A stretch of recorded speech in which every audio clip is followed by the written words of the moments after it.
Welcome back to the Global Ledger. I'm Justin. Financial crises can feel sudden, like earthquakes. But in reality, they're not. They build quietly, deep inside the plumbing of the global dollar system, really long before the public ever feels the ground shake. Today, I want to show you the 10 hidden indicators that professionals watch to detect when stress is building, when liquidity is tightening, and when the structure of money is beginning to strain. Most crises don't begin in the stock market. They begin in the pipes. Let's get into it.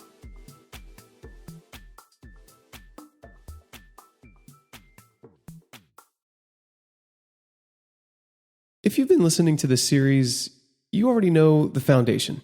Money lives inside a hierarchy, a structure, echelon. Liquidity flows through balance sheets. Dealers stabilize markets until they can't. And funding is the oxygen of the financial system. When oxygen thins, markets suffocate long before anyone panics. The Fed itself monitors early warning signals to prevent disruptions to credit, funding, and economic activity. So today, we're going to look at those same signals, the real ones, not the media narratives.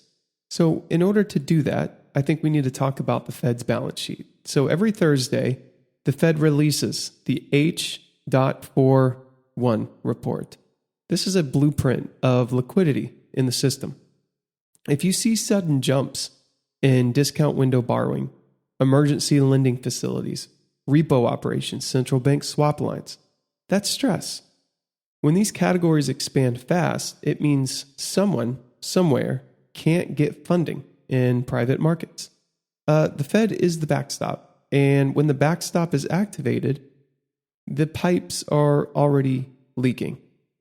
So let's look at when the SOFR is breaking away from the Fed funds. I think that's one of the first broad indicators we can look at. This is the secured overnight financing rate. It's pronounced or abbreviated SOFR, and I think a lot of people just call it SOFR. But what this is the heartbeat of repo.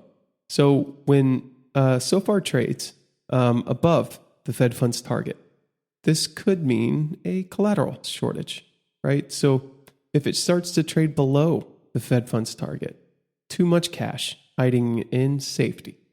So a widening gap means funding markets are deviating from policy control.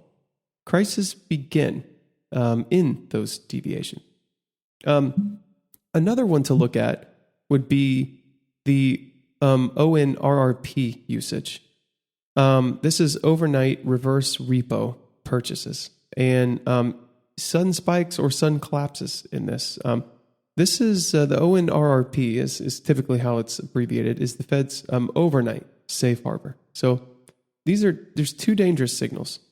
A spike means institutions are preferring the Fed over private markets because of many factors, which we'll get into. But a collapse in the usage means liquidity's fleeing money markets toward unknown risks, right? So either one can signal that a corner of the system is tightening. Then we'll move on to the discount window activity. So banks rarely go to the discount window unless they absolutely must. If they do, they typically are penalized, even if it's overnight or for any term. But so if discount window borrowing jumps, liquidity is stressed, wholesale funding is thin, and interbank trust is kind of weakening. Literally in every crisis, 2008, 2020, 23, the spike came early. So this is definitely something that you can look at. Another one is treasury market liquidity and fail to deliver rates. The U.S. Treasury market, of course, is the foundation of global collateral. We've had episodes on it. But if it becomes hard to buy, sell, or settle treasuries, That's a massive red flag. So a high fail to deliver rate means dealers are strained. When the safest asset becomes hard to trade, everything below it weakens. The next thing would be swap spreads going negative. Swap spreads show the difference between treasury yields and swap rates. So negative spreads mean balance sheet capacity is evaporating. Could mean hedging is expensive. Could mean dealers are pulling back. Could mean collateral demand is distorting prices. This is a classic signal of shadow banking stress. Quiet, but very serious. So the next thing to look at would be repo clearing volumes at FICC. So this is the Fixed Income Clearing Corporation, and it sits at the heart of U.S. repo. So when you see spikes in clearing volume, that means stress somewhere else is pushing flows into the clearinghouse. When you start to see drops, however, collateral hoarding or dealer balance sheet contraction could be the case. So either one means the shadow system is tense a little bit. Another one to look at would be the FX swap basis, global dealer stress indicator. So the world runs on dollars, even outside the U.S. So when offshore markets can't get dollars, Japanese, European, and EM institutions, emerging market institutions, pay a premium. The cross-currency basis blows out. Dollar funding becomes expensive. So this is one of the cleanest early signals of global stress. And the BIS has great information on this as well. And also this indicator moved before the COVID crisis and before the 2008 peak. A couple others. One of the last ones I'll mention is commercial paper market.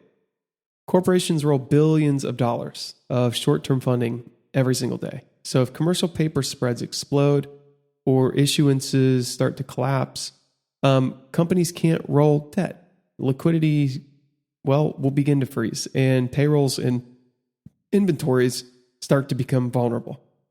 This is where the 2020 crisis began. Not in stocks, but in corporate funding.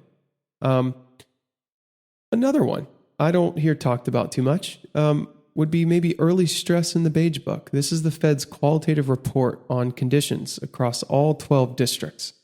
It doesn't grab headlines, but it contains the earliest clues of tightening lending standards, declining credit demand, rising delinquencies, and even business strain. So by the time economic data catches up, the Beige Book has already whispered the story. So let's talk about why crises kind of start in the shadows. Crises don't start with fear. Most of the time they start with friction. This could be a collateral problem, a funding mismatch, a dealer balance sheet stretched too thin.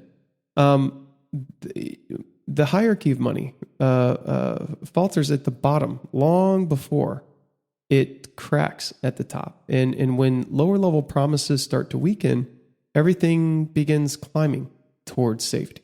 So every crisis really is a race up this echelon, from risky collateral to treasuries, from private funding to the Fed, from unsecured markets to secured, from long-term to overnight, from leverage to cash. If you watch the bottom, you'll see the crisis before it appears at the top.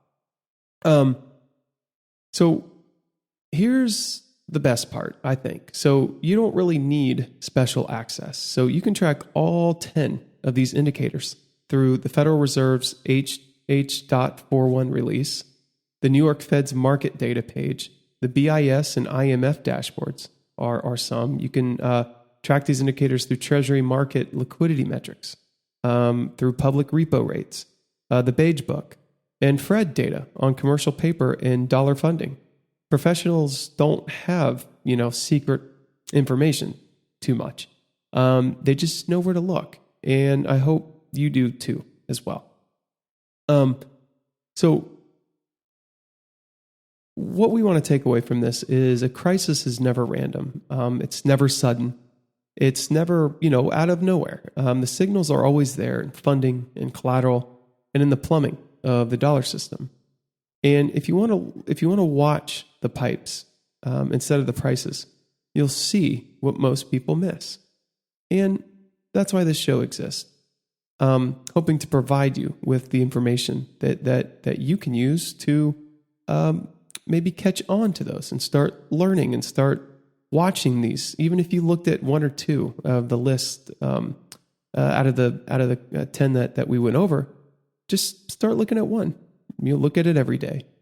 So I want to thank you for listening to episode 37 of The Global Ledger. We walked through 10 quiet signals that reveal when the financial system is under stress, long before it becomes a headline or a panic.